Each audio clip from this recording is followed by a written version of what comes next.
당군 이래에 가장 심한 단기 하락이다. 고금리의 충격이 실물 경기까지 아직 급격하게 전이가 아직 안 됐다고 봐요. 서서히 이제 경기 침체로 나타나겠죠. 결국은 영끌 B2 패닉 바잉의 대상이 되었던 아파트만 급등을 했다가 급락하는 구조.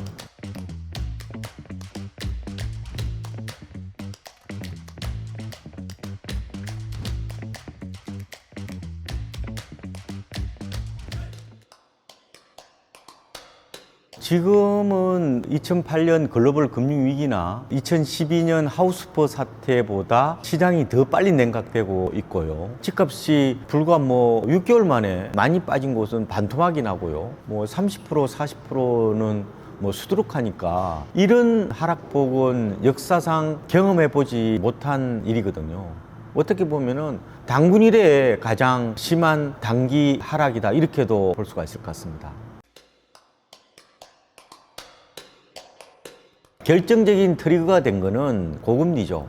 그 이전에 과잉유동성, 이른바 유동성 산사태가 일어나면서 모든 자산 가격을 다 부풀렸죠. 그 부풀린 가격에 결국은 금리가 자산 시장을 강탈을 한 거다, 가격을 한 거다, 이렇게 보시면 되고, 이러다 보니까 많이 오른 상태에서 어떻게 보면 고금리 충격을 받으니까 단기간에 하락폭도 더 심하게 나타난 게 아닌가, 이렇게 바라보고요. 이 기저에는 또 다른 측면이 있는데 바로 스마트폰하고 그다음에 과열기대 규제라는 두 가지 다른 측면도 고려를 해야 될 겁니다. 스마트폰은 사실상 우리가 여기에 예속되어 있다고 해도 과언이 아니거든요. 하루 종일 스마트폰 보잖아요. 그래서 오죽하면 스마트폰 좀비족이라고 할 정도로 모든 정보를 어떻게 보면은 온 국민이 동시다발적으로 받아보고 있다는 거예요. 그것도 빠른 속도로. 이렇게 되면은 사람들이 생각이 엇비슷해집니다.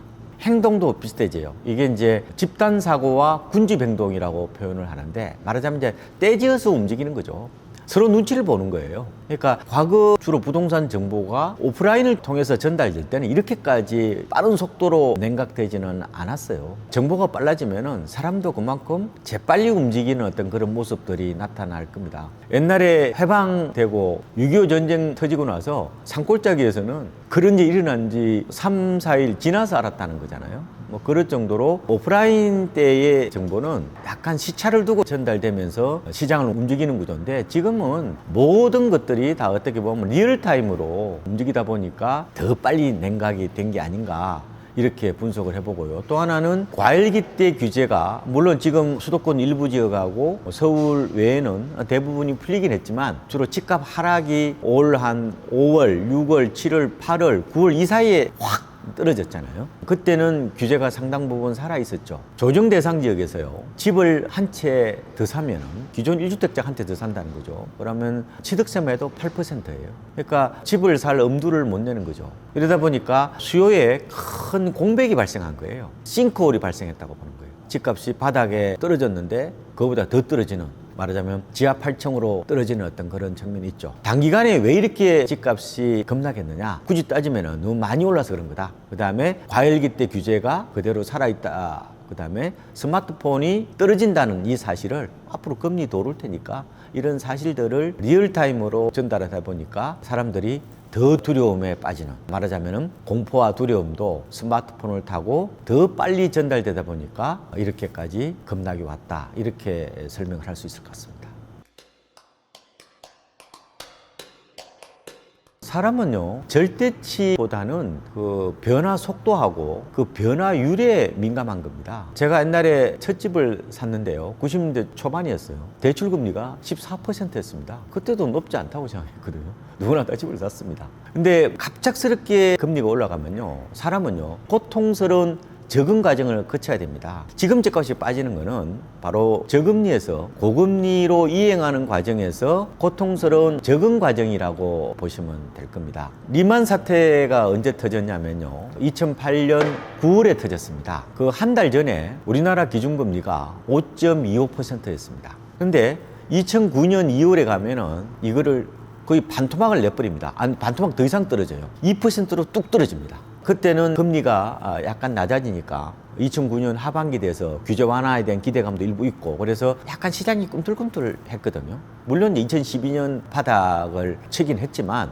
어쨌든 그때는 이른바 저금리 카드라는 게 있었죠. 지금은 그게 없잖아요. 인플레이션 때문에 금리를 낮출 수도 없어요. 물론 2008년하고 약간 다른 점은 미분양은 많지는 않아요. 2008년 말에 미분양이 전국적으로 16만 가구 정도가 되었어요. 그거는 그 이전에 민간 택지에 대해서 분양가 상한제를 시행한다고 그러니까 건설사들이 중대형을 중심으로 밀어내기를 많이 했어요. 근데 지금은 미분양이 한 4만 2천 가구 정도? 많지는 않죠. 근데 문제는 단기간에 확 늘어났단 말이에요. 그리고 그때는 분양가 자율화 시절에 생긴 미분양하고 지금 분양가 상한제나 고분양가 관리지역이라고 해서 통제를 하고 있잖아요. 그러면 그때하고 지금하고 미분양의 질이 다른 거죠. 지금은 어떻게 보면은 집을 살려는 사람이 가장 우선적으로 분양을 샀죠. 그러니까 분양 물량이 적은 건데 그래서 이게 지금 4만 2천 가구가 20년 평균으로 보면은 한 6만 가구 정도인데 그때에 비해서 적다고 하지만 증가 속도가 너무 빠르고 또 그 질 자체가 과거의 환경하고는 다른 거니까 그렇게 넉넉하게 볼 거는 아니다 말씀을 드리고 부동산을 움직이는 주체가 달라졌기 때문에 그 현상도 달라질 수밖에 없습니다. 2008년이나 2012년 때는 주택시장의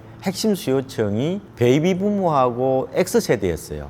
X세대가 주로 70년대생을 말하는 거죠. 이번에는 그 자녀 세대라고 할 수 있는 2030 세대, MZ세대가 어떻게 보면은 주택시장의 핵심 세력으로 부상을 한 거죠. 그러니까 MZ세대가 몰려갔던 곳들이 집값이 크게 올랐고 빠질 때도 더 빠진다 이렇게 보시면 될 것 같고요. 2008년 때는 주로 집값이 어느 지역에서 많이 빠졌냐면 강남, 그 다음에 대형, 재건축이 많이 빠졌습니다. 이번에는 정반대되는 상황이 나타난 거예요. MZ세대가 주로 사회에 나온 지 얼마 안 됐으니까 자본 축적이 적을 거잖아요. 그러니까 강남은 엄두가 못 내는 거죠. 마용성도 힘들어요. 그러니까 주로 서울에서 강북, 노도강, 그 다음에 인천, 경기로 몰려간 겁니다. 그러니까 이번에 집값 하락은 수도권에 시작돼서 강북을 거쳐서 강남을 강타하고 있는 상황이라고 보시면 될 것 같고 대형은 못 사죠. 중소형을 사는 거고 또 MZ세대는 구축보다 신축을 좋아합니다. 재건축 같은 걸 잘 살려고 그러지는 않아요. 그러니까 정리를 해보면은 이번 집값은 역세권에 중소형 새 집이 많이 빠진 거예요. 근데 이 기존의 고정관념하고 완전히 다른 거죠. 역세권 중소형 아파트는 수요가 탄탄하기 때문에 불황에도 강하다. 가격이 안 빠진다고 그랬는데 요번에 그런 고정관념이 무참히 깨졌잖아요. 그리고 대형 아파트는 1, 2가구가 늘어나니까 이제 고령자들이 많이 생기니까 수요가 줄어서 이제 찬밥이 될 거라고 봤는데 오히려 대형 아파트는 거의 빠진 게 없어요. 왜냐? 대형 아파트를 많이 안 지은 것도 있고요. 올해 분양 물량이 한 4% 정도밖에 안 되던데. 그리고 이제 코로나19로 인해서 재택근무가 많아지니까 대형을 또 원하는 수요가 있었겠죠. 그거보다 더 중요한 거는 MZ세대들이 대형 아파트를 살 수도 없었고 원하지도 않았어요. 그러니까 결국은 영끌 B2 패닉 바잉의 대상이 되었던 아파트만 급등을 했다가 급락하는 구조. 이게 산이 높으면 골이 깊다. 뭐 풍수에서는 산고곡심이라고 얘기를 해요. 산이 높으면 골이 깊다는 얘기인데 그걸 여실히 보여주는 거죠. 그러니까 요번에 주택시장 하락하는 양상들을 바라보면은 이게 바로 MZ세대와 스마트폰이 결합되어서 이렇게 급락이 나타났다. 굳이 하나의 매개체를 본다면은 고금리라는 게 있긴 하지만 결과적으로 이거는 과거와는 전혀 다른 양상이다. 그래서 프랑스 철학자인 질 들레즈가 이런 얘기를 하거든요. 차이의 반복이라고. 역사는 사이클이에요. 반복됩니다. 하지만 차이를 반드시 동반한다는 거예요. 그래서 이번에 과거처럼 급락기가 나타났지만 전혀 다른 양상이 나타났기 때문에 이게 패턴화의 함정, 과거에 이런 일이 일어났으니까 또 같은 일이 재현될 것이라는 도식적인 믿음은 굉장히 위험한 사고가 될 수 있다는 거예요. 세상의 주역이 바뀌면은 반드시 어떤 시장의 흐름, 그 경향들도 트렌드도 달라질 수밖에 없다는 것을 이번 하락기 때 여실히 보여준다. 이렇게도 말씀할 수 있을 것 같습니다.